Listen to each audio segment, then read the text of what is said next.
together with our partner EACS, we're LucidLink, and we're going to talk to you guys a little bit about how to simplify your remote work. You're going to learn how to really quickly access and collaborate on files from anywhere.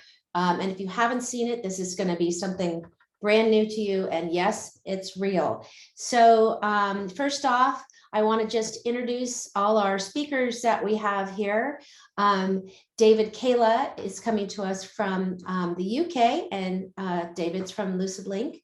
I have Alex Ferris, there's Alex, he's in the UK, and Rich Warren, he's in the USA, and Scott, who's joining us from EACS. So I'm going to turn this over to Scott for a second to tell us a little bit about EACS and their capabilities, and then we're going to launch into a live demo shortly. Oops, there's your speakers. I'm sorry. Okay, take it away, Scott. Thanks, Julie, and welcome everyone to the session. Just a quick intro about EACS, really. So I'm Scott Fielding, Senior Client Manager. I've been at EACS for 11 years, and just wanted to give you a quick overview of our kind of services if you don't know much about us. So EACS was formed back in 1994, and kind of the technical component of what we do has been a huge part of our DNA and our history. So I would say approximately 75% of our staff are, externally customer-facing technical resources. We've got quite a small sales team, and there's a big focus on delivering the services you can see in the wheel on the right of the screen. In terms of delivering projects, managed services, our security services, we have a very mature governance model, and that's kind of underpinned by our program management team. And one thing that I think sets us apart from many others is that we are very much problem solvers as opposed to kind of product pushers, if you like. So we are focused on the business requirements and finding the right technical solution for our clients, which led us to LucidLink, which we'll talk about a bit later on. Kind of 6 key areas of services for us: the modern workplace practice, focusing on all things, end user applications, device management, etc. The hybrid cloud, so everything from your on-premises data center to public cloud services and everything in between. Cybersecurity, so a big focus on that, obviously, and since the pandemic that has increased even further with the advent of more cloud services. We've got a very large managed services part of our business. Approximately probably 45% of our business is focused on the managed services for various clients across the UK and beyond, and that is growing, which is great. And we also have an apps and data team, which focuses very much on the Power Platform and the Microsoft Biz Apps, which is probably our newest area of service and has seen significant growth in the last 18 months. And quite uniquely for a Microsoft partner, we also have a large Apple services team, which I guess addresses the problem of Apple in the enterprise and the integration with those heterogeneous environments. So that's just a little bit about us, and then I'd like to hand over to Alex, David, and Rich. Okay.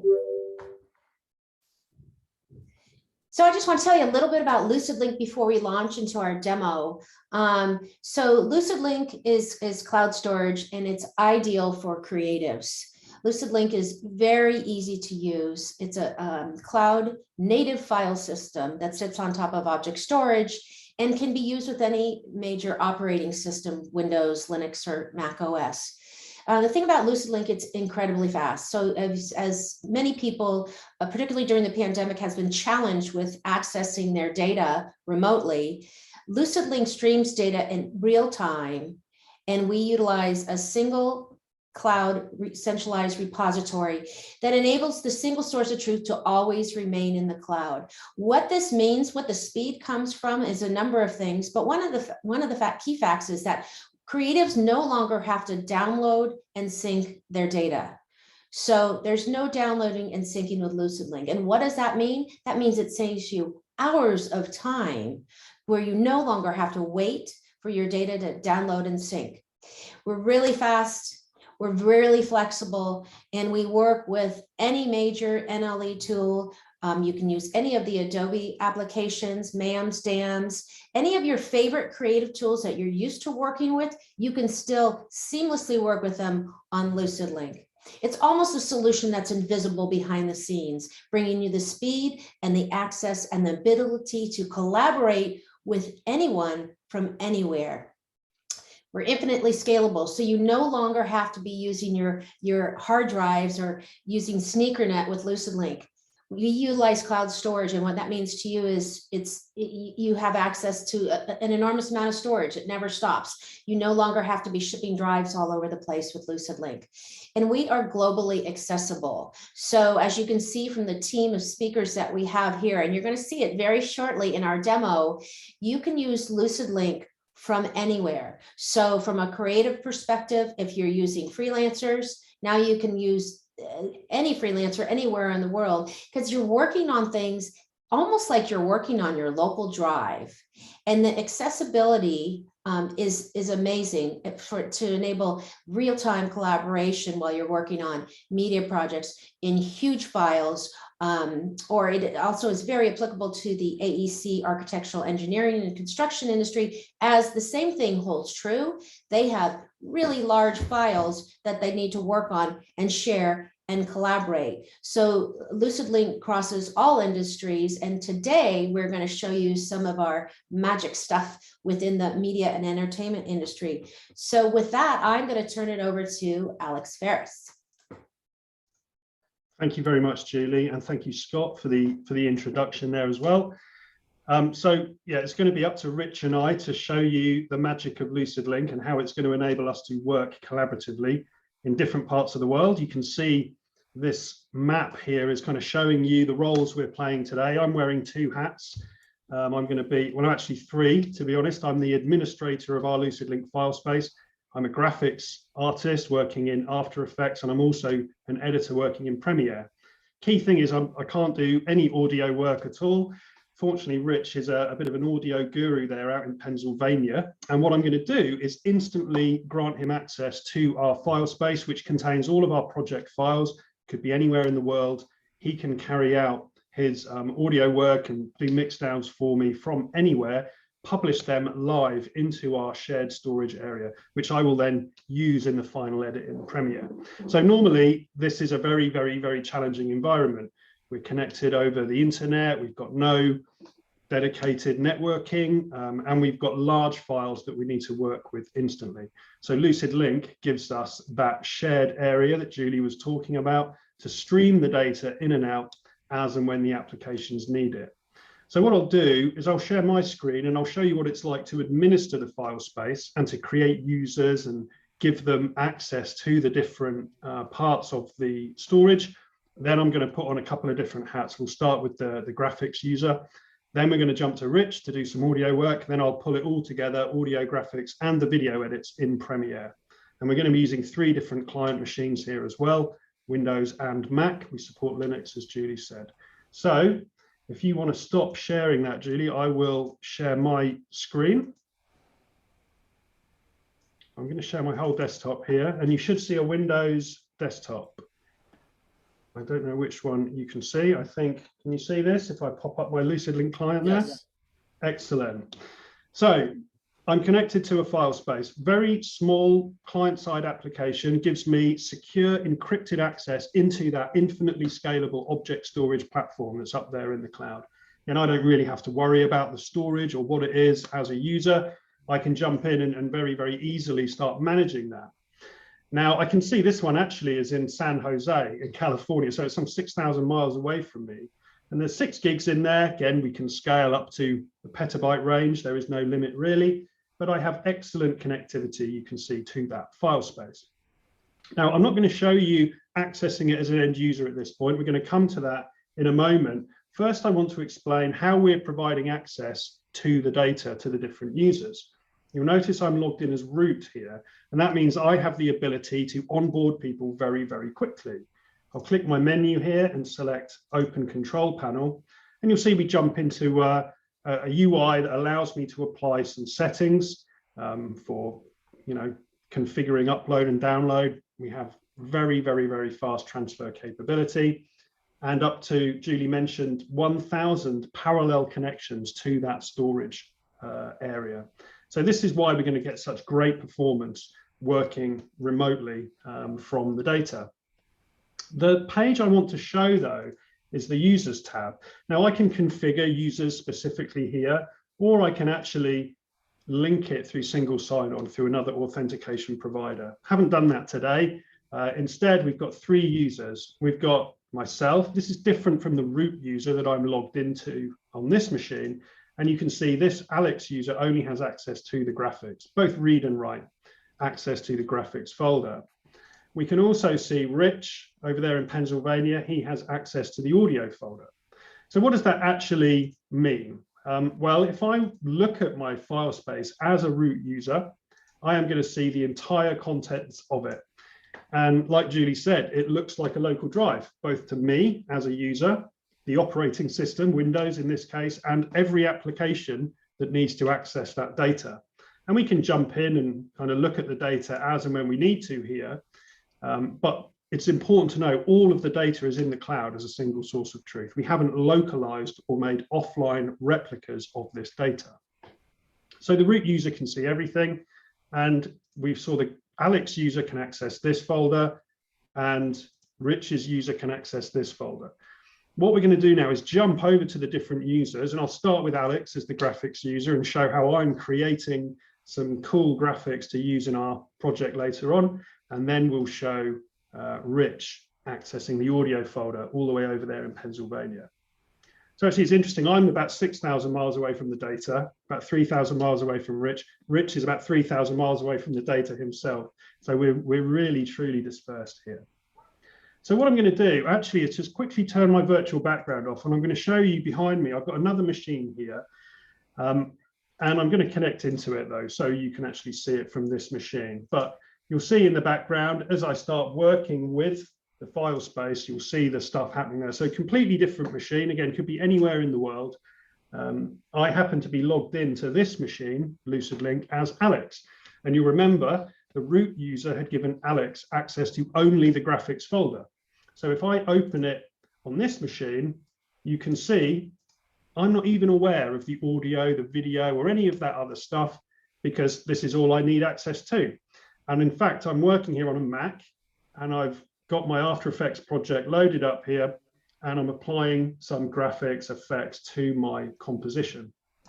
Now, again, all of these files are in the cloud, and I'm just streaming them out as and when I need to create my content. And I could be creating images, other people could be submitting logos or effects or whatever it is. I'm just working here creating that content. Of course, the Adobe apps just talk to this stuff like a local disk.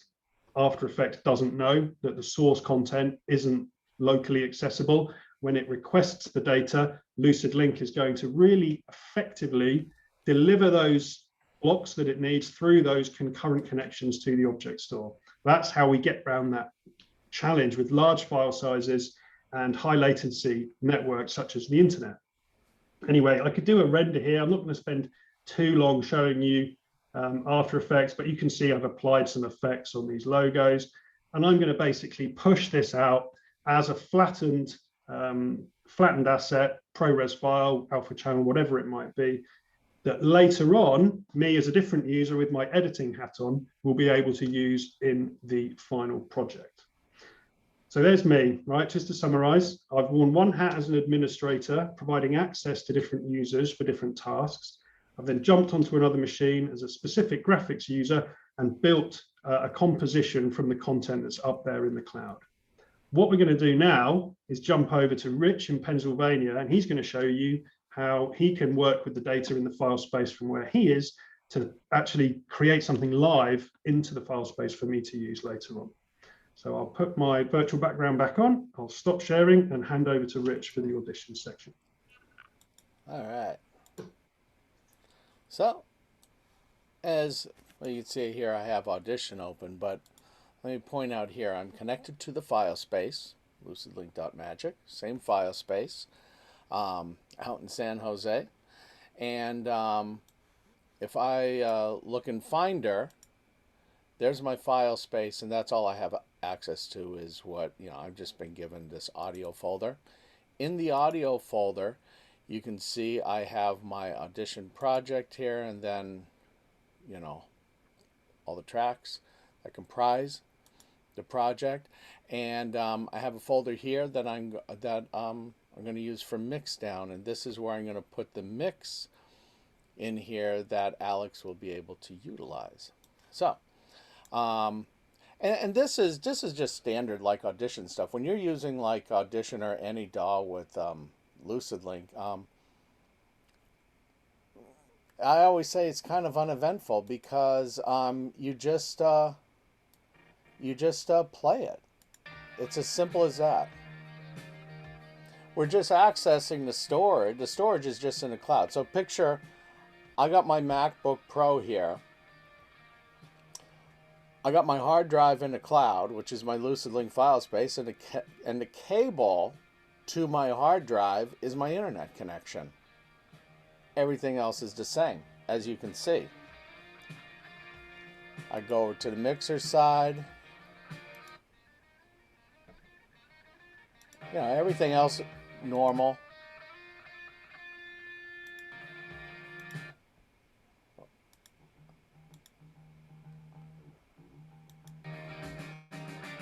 And everything else just works normal. Nothing's different. You don't have to change your workflow at all. Now, all right, that looks cool. Let's do a mix down for Alex here. Yeah, we'll just do the entire session.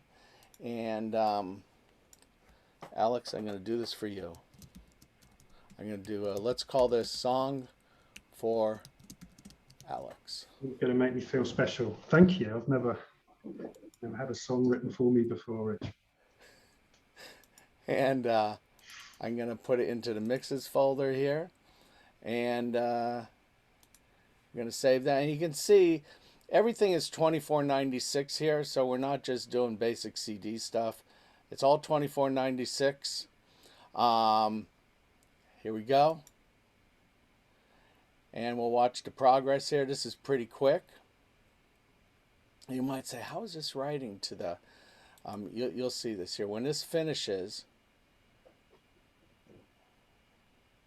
here we go. You're going to see it's actually now writing to the file space, right? Writing to my hard drive in the cloud, which is 3,000 miles away. And if I go and take a look in here into Finder, in my mixes folder, you can see here we have the little, it's still uploading here, right? And this is, it's complete now. Alex, I'm going to turn it back over to you. It's all ready. Thank you very much. Let's then take a look back on my Windows machine and what we can do. Like how will I get access to that content? Well, like I showed you before, I am connected to the file space. This user can access everything. And actually I thought, Rich, maybe a cool thing we can do at the end is maybe I'll grant you access to a graphics folder just to show how quickly I can give you access to other parts of the file space as well. But for now, I'm the only person that can access everything in this particular file space. And if I jump into my mixes folder, we're going to see basically real-time update of that single source of truth. There it is, Song for Alex. It's already there. So how do I use it? Well, just like we were showing After Effects and Audition, using the LucidLink file space like a local drive, I can do that in here. So we've got two things that we're going to now add into our project. So this is me as an editor in Premiere and working with the data from the cloud, just streaming that data out as and when I need it. No audio on this project yet. So what we can do is simply import my WAV file into the project, let's say, and you saw instantly I can start using that in my project. Now we've also got, if you'll remember, a graphics delivery from our graphics user, which I rendered out with our logos. And I can again import that. You see this one's considerably bigger, 1.2 gig. But again, I can put that into my project, and I've got my audio now. I've actually overwritten my audio. Let's just undo that and bring that in again.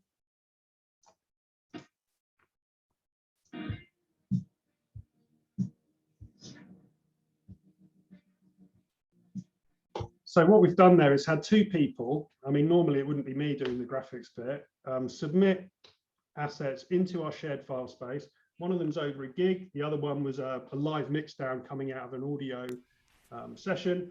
And I've basically brought them into a project very, very, very easily there without having to wait or download or log in to a VPN or anything like that. So really, really efficient way of delivering that content. And of course, apply this to other applications and the way they access data. You might be using 3D tools, you might be using design tools.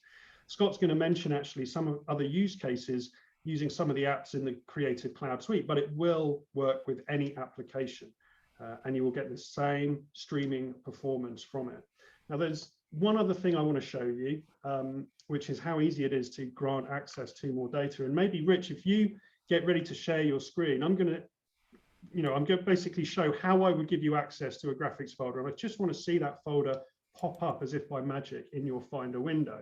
I'm going a bit off piste here, but this will really kind of highlight how quick it is to onboard and share content. You remember I'm a root user. I'm going to open my control panel and go to my users tab. Now I know Rich is logged in there. He's currently only got access to the audio share, as we saw. Now I could say, well, actually, I want Rich to also work on the project itself. So I'm going to give him read access to that. All I have to do is click that plus sign, and that's effectively instant access to all of that data. It doesn't matter if there's a petabyte of data in that folder, Rich will instantly be able to access all of it without having to download it. So I'm not going to press that button yet. I'm going to wait for Rich to share his screen, just have Finder open with the root of the file space, and we'll see then how quickly I can onboard you to this file space. Then we'll hand over to Scott to talk about some real world use cases. All right, there's my Finder. There it is. And there's the share that you know he's got access to. I could say, actually, sorry, Rich, I've got to go out. Bit of an emergency. I need you to finish the edit. I'm just going to hit that button. And if you refresh your Finder window there, you can see it instantly appears. Now that could be a petabyte of content, and it will be that quick because it's metadata based access. So there we go. And actually what I can do is say, you know what, I've changed my mind. I'm going to remove access from that. And I can make it disappear as well. So you have extreme security with this stuff. It's all encrypted before it even leaves the client on the upload, and it's encrypted on the way back down as well. There's some really good detailed solution brief and white papers on the security credentials. So there we go. Quick summary of what Rich and I have shown. Multiple creative users across the world connecting into a file space some 3,000 miles away from the closest user. We were able to administer it, grant access, instantly upload and stream data from it in all of our favorite apps without changing the way we work. And we did that all within minutes in front of a live studio audience. So yeah, hopefully you get a good idea of some of the possibilities with enabling the remote workflow. So with that, I think we're not sharing screens anymore. Scott, I'm going to hand back to you. And I think, Julie, you've got some slides maybe for Scott to talk through. Thanks, Alex, and thanks, Rich and Julie. That was excellent. Enjoyed seeing that. Yeah, I'm going to talk about a real life customer, one of our clients, EACS, and it's a company called Emperor Design. Now, Emperor are one of the UK's leading kind of employee-owned creative agencies. They look after large blue chip clients. And they specialize in reporting, brands, employee experience and sustainability in terms of some of their reporting. So there's probably over 200 users, and there's a combination of full-time and then freelancers brought in as required.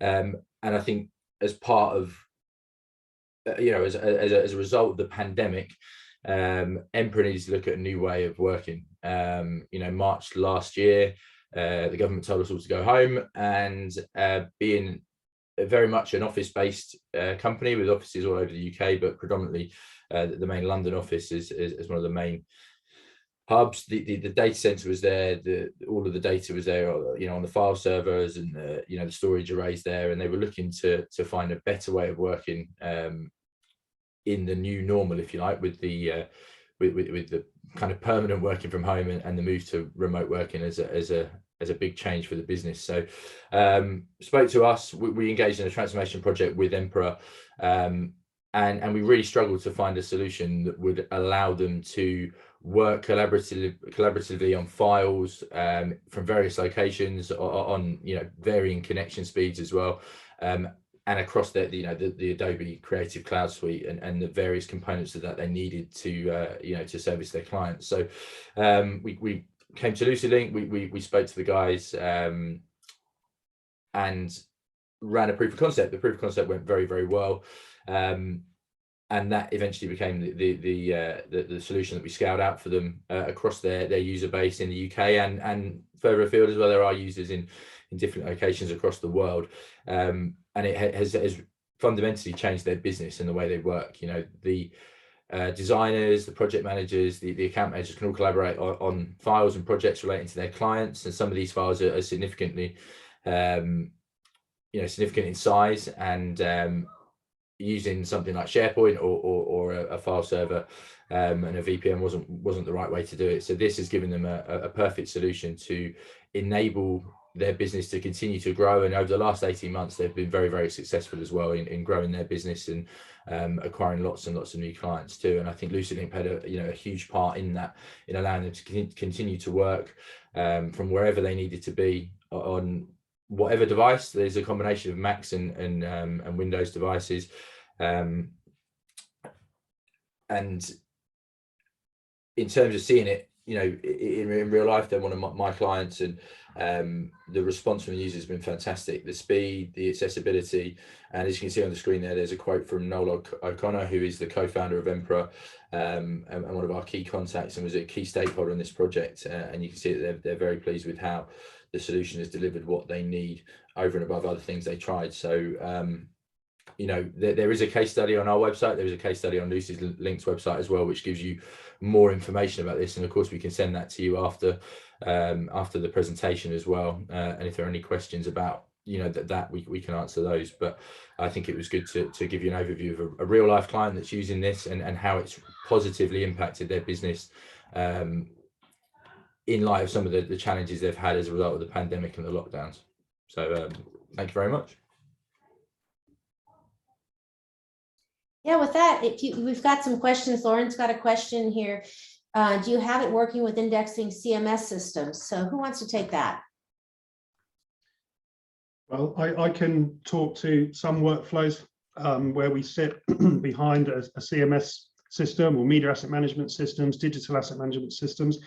As we mentioned on the slides earlier on, we are quite flexible in that both the users, the operating systems, the applications, and we didn't mention microservice-based architectures see us as a local disk. So yes, we do. You could have a content management system indexing a LucidLink file space because it looks at it like a local disk. And from there, you can initiate commands into your CMS to move data to whatever capabilities those services offer. So yes, we can absolutely do that because it just looks like a local disk to the indexing service. Couple of other questions there prompting us. Rich, do you want to take that? Do you need to have a big internet bandwidth? No, actually, that's the magic of LucidLink. I'm sitting actually downstairs in my home office in studio here, and I'm using a Wi-Fi connection back up to the internet router, which is upstairs. So I actually have a significant amount of latency in my solution. I have a home internet connection. I don't have any business type internet connection at all. And I could record, edit, and mix down directly in the cloud. So that's the cool thing with Lucid, because remember, we're not downloading the entire file. Like if you're in Premiere, you're not downloading that entire video file. You're accessing the blocks on demand. That's the key to it all. Is the data secure? Encrypted? I would argue this. If putting data into the cloud is more secure via LucidLink than any other way, and here's my argument to this.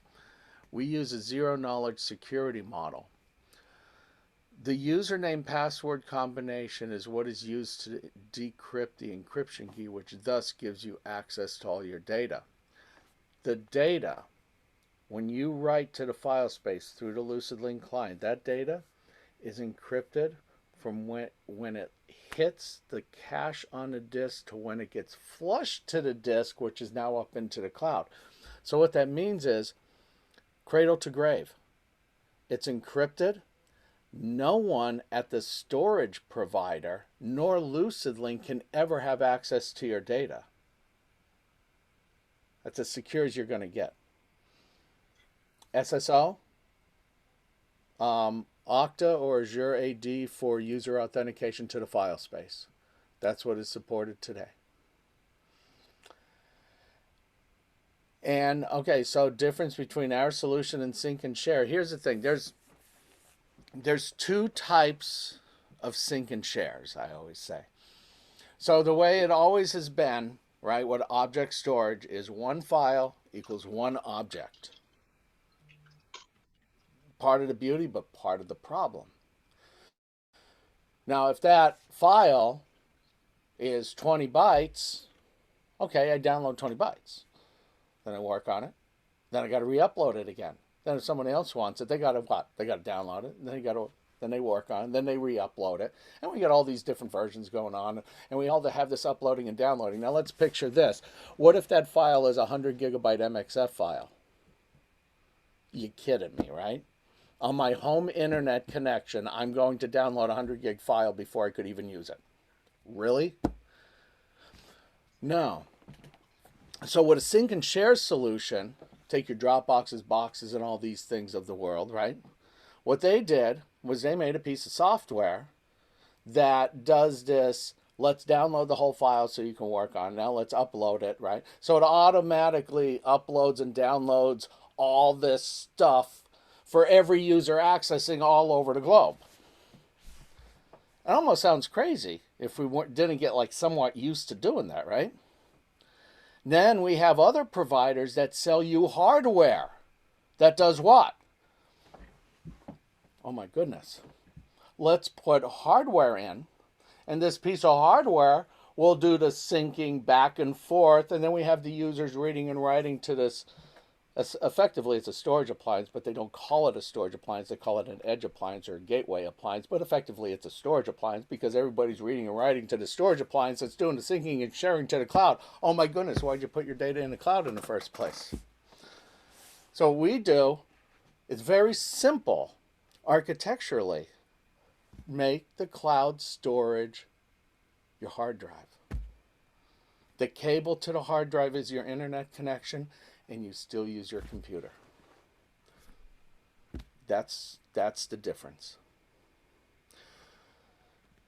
The data is, okay, so the data is not deduplicated in that sense. What the data, we compress if possible, and everything's laid out very similar in the object storage, laid out in tiny blocks, exactly like it is on your local hard drive. That's how we do that. If you have large files, or you're just linking metadata back to the original file, or each file linking, not trying if you have large. Okay, so here's how it works. Each client reads and writes directly to the object storage.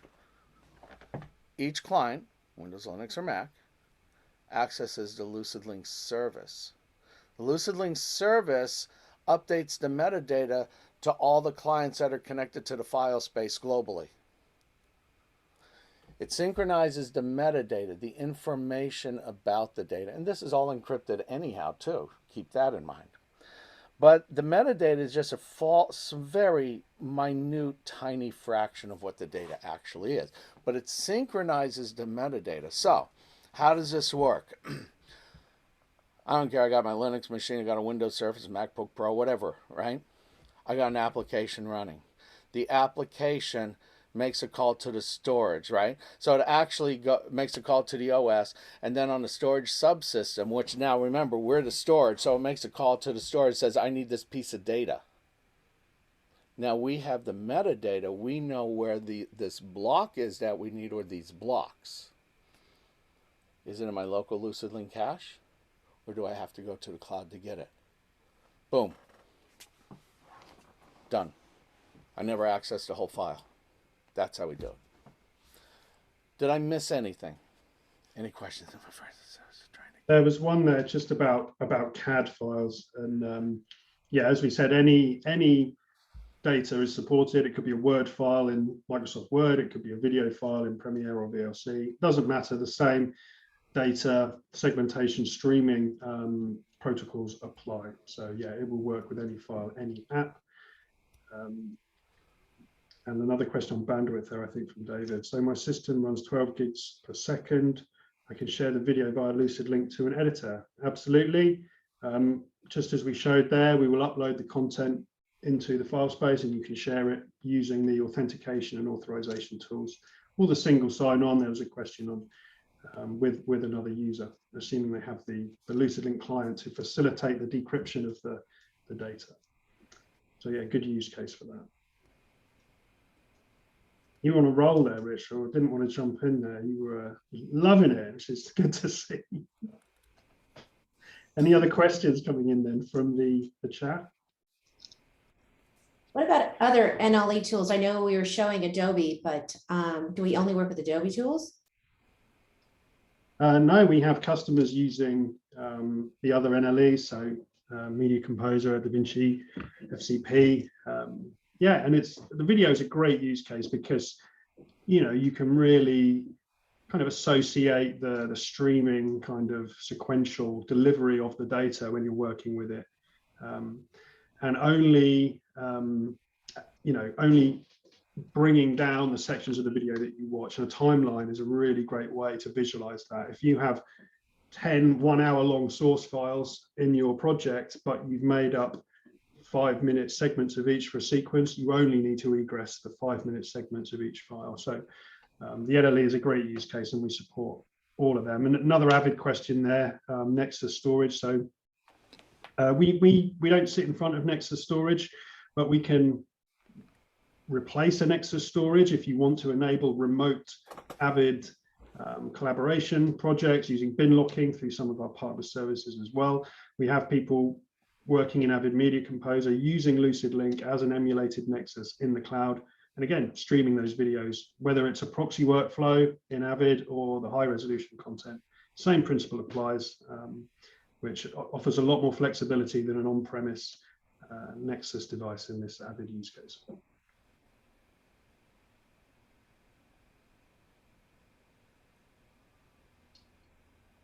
Yeah, just to clarify the users, there is no limit for users. You will get 5 per file space included, and you can then synchronize your users from your SSO provider, Azure and Okta currently, or you can create additional users local to the LucidLink permissions model. But again, there's no limit there. Good question from David here. How quickly can I test? You can reach out to EACS.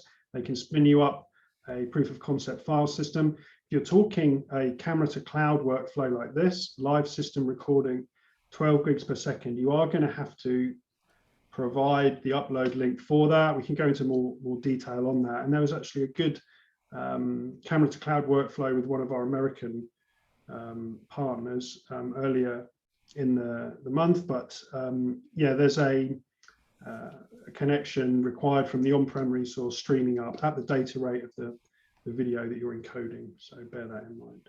And Julie's put Scott's details in there. I recommend you reach out to EACS and they can spin you up a file system and we can start having some fun with Lucid and solving those massive problems for you, as you put. Yeah, thanks, Chief, for sharing my details. Obviously, you know, we're happy to have those conversations with anyone on the call, and any resources you need, be it you know, a proof of concept or you know, a deeper dive discussion with the team. We're happy to facilitate that. I'm the senior client manager at EACS, so if you are aligned to an account manager, we'll make sure that account manager deals with you, and if not, I'll make sure it goes into the relevant person within the team to you know, to give you access to what you need as quickly as possible. Right, and one more quick question there on Revit. absolutely. As you mentioned, the AEC space. We see more of those types of tools than the Adobe Creative Cloud Suite. But yes, we have some case studies on that I knew you were going to pop that in there, Julie, so that's brilliant. And there will be some direct quotes about Revit and the challenges of working with large files and distributed teams, and how LucidLink has directly solved those challenges. So great question, and a great response there from Julie. I guess one thing for me, I think it's probably worth covering is the commercial model, you know, and how it's licensed, and how, you know, which cloud storage providers you can use as well. Is that something that you can cover?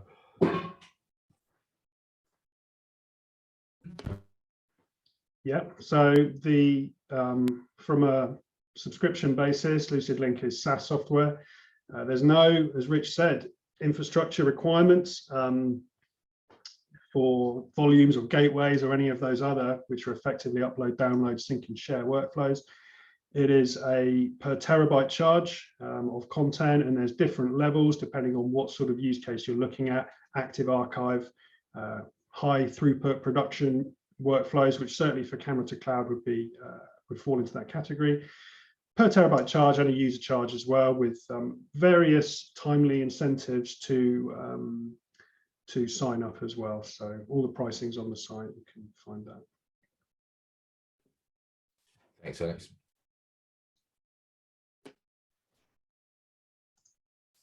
Well, if there's any more questions, thanks everyone for attending. Of course, we showed use cases in the media and entertainment sector, but Lauren, in answer to your questions, we have showcased our partner Tortigalis, who's a global architectural firm, and I can't highly recommend enough the webinar they did, because they really put LucidLink to the test, and it's a great webinar showing all the tools that you'd use in the AEC space.